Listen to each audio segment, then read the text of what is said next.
I'm here with Scott Nelson, CEO at Sweetbridge. Scott, what is it that you do at Sweetbridge?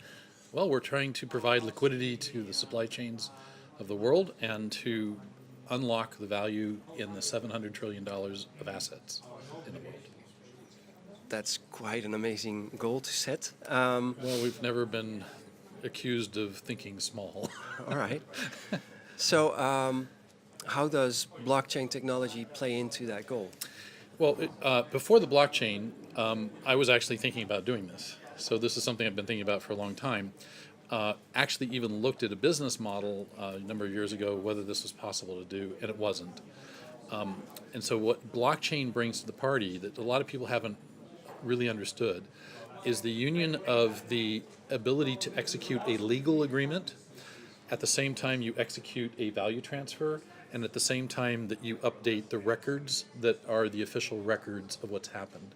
In the world today, we have to do those as three separate actions. Mm-hmm. And all of our systems, our regulatory bodies, our audit functions and businesses are really designed to make sure that those all reconcile with the real world. And they have to do it with each separate one independently. That's extremely expensive, it takes a lot of time, and there's a lot of errors in that process, which add to a lot of inefficiency. The blockchain allows those three things to basically happen once, either all happen or they don't happen at all, and the only thing you have to reconcile them with is the real world. And that means we took a problem that took 1, 2, 3, 4 things that all had to be reconciled with one another, which is a 4 times 4 minus 4 problem, to a 1-to-1 problem. And that the implications of that on our world are very significant because it's going to reduce a lot of expense in a lot of things. You mentioned $700 trillion. Yep, and valued assets. How much money would we save on that? Well, it's really that much money is locked in right now in the valued assets that are illiquid. So real estate, inventory, equipment, stocks and bonds, things that we own, but we can't spend and we don't want to sell. Mm-hmm. So, I don't want to really sell my house, but I wouldn't mind extracting some of the value out of it. And so I go to a bank and I get a mortgage or a second loan on the house so that I can use some of the money that's locked up in my house, but then I have to pay interest on it. And so what the blockchain allows us to do is to actually enable somebody to borrow money from themselves by locking their asset in a smart contract on the blockchain and then extracting some of the value themselves without another party by agreeing to a set of rules that if you yourself don't follow, the blockchain will sell your asset to basically cause you to repay your loan to yourself. Now this changes everything. This means you don't need a credit rating. It means that you don't need another intermediary to get involved with. It means you can set the terms of your loan. Okay, so you can say I want a 5-year loan, I want it amortizing, I want a balloon loan, you can set the terms. You don't have to do this separately.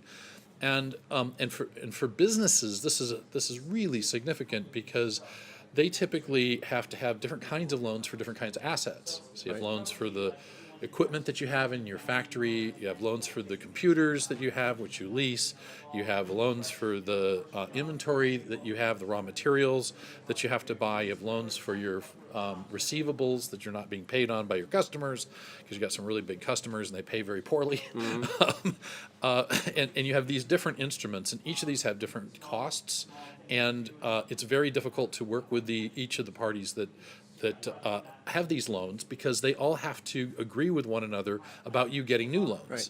Now all this stuff can be done by you inside of a single system where you don't have to get anyone else to agree at all.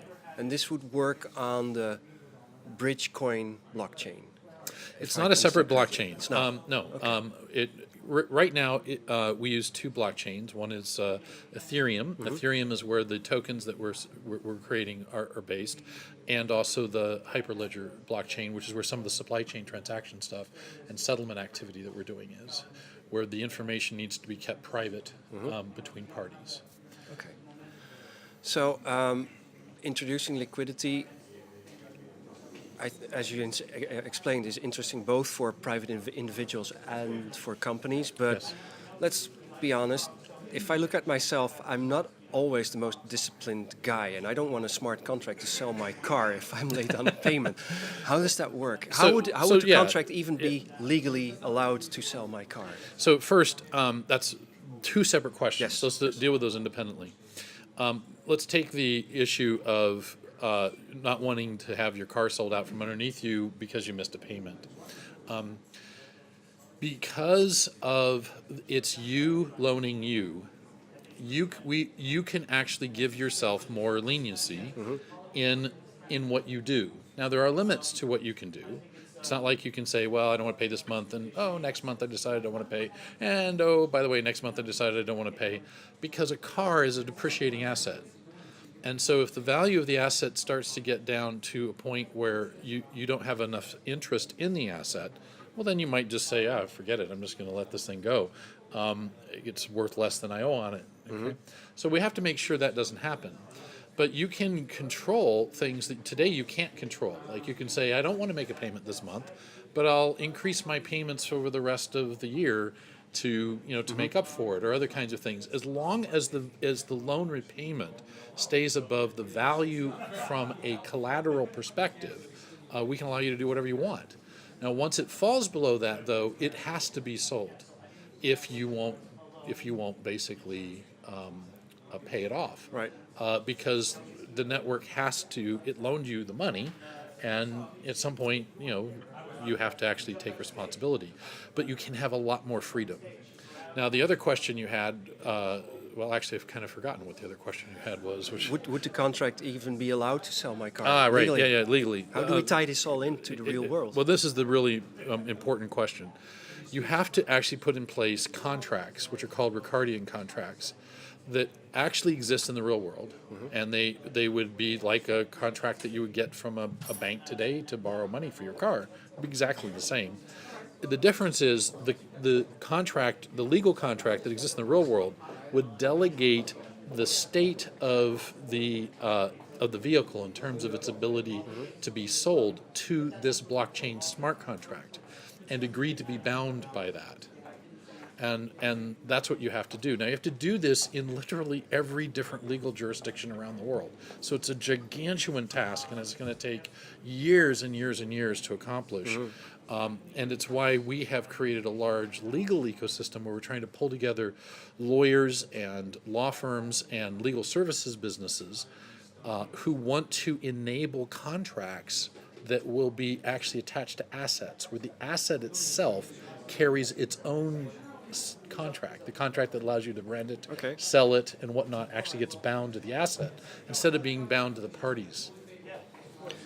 So you're boggling quite a few minds, but you're then again also working off theories like people like Hernando de Soto, who has written about this for a long time. Ricardian Contracts has been in the works for a long time already, by Ian Griggs, I think.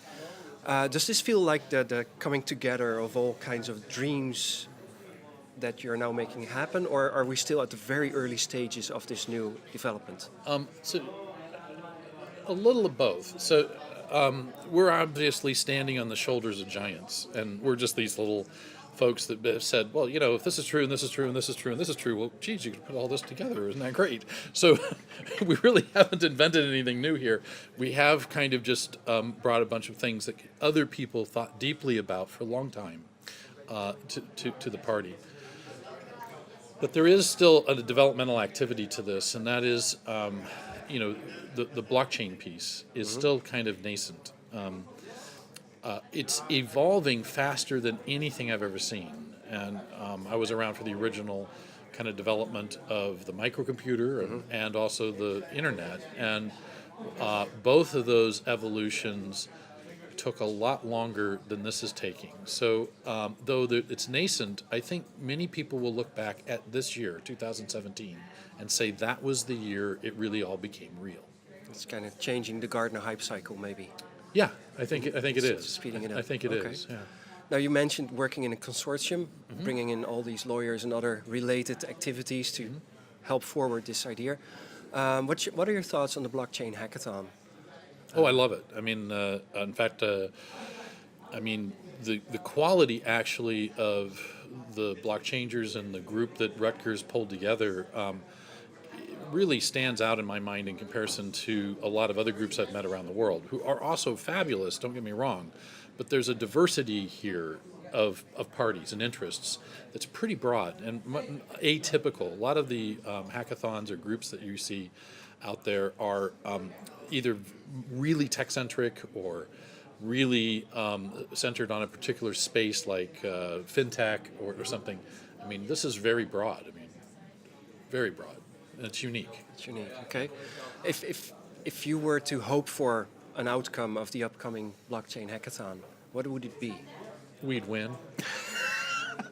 No, I'm just joking. Right? No, I can imagine.